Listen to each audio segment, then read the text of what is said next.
Now, most of the candidates come from about 100 institutions from all states of India. So the competition is much wider. So you have to work that much harder because there's no pass or fail mark.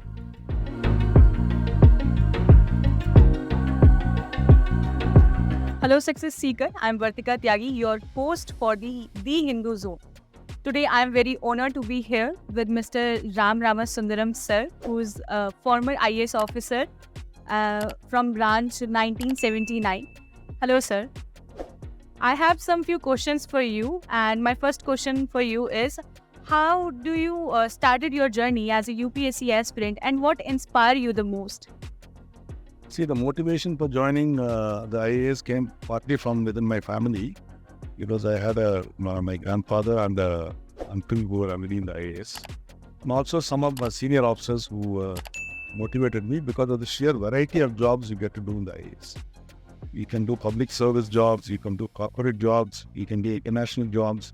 So I've been in public health, I've been in the field, I've been an MD of 4 government corporations, I work for the World Bank, HIV/AIDS control program. For that kind of variety, I don't think any civil service in the world offers. So that is the reason I joined the IAS, and I have no.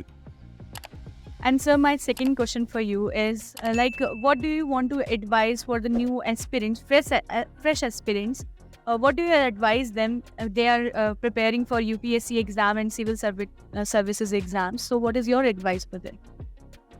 The only advice I can give them is be focused. Don't get disheartened if you don't make it in the first attempt, because I also made it only the third attempt. You have to work very hard, and competition is much higher now compared to our time. In one of the meetings yesterday, we came to know from the former director of the academy. About 30 years ago, most of the candidates used to come from just 10 colleges in 10 cities of India.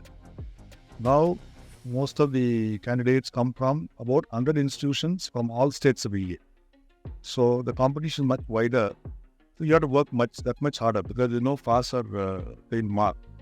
So if you don't get it in the first attempt, you have to keep working. And you have now open category itself, you have 6 attempts. Our time we have only 3 attempts. So don't give up and work very hard, remain focused. Thank you so much, sir. It was great talking to you and be with you at this platform. So that is it for today. If you have any question or query for sir, so you can join our webinar, which we will conduct on 4th of November 2023. And if you want to join that webinar, you can find the link in the description box. Thank you. See you there.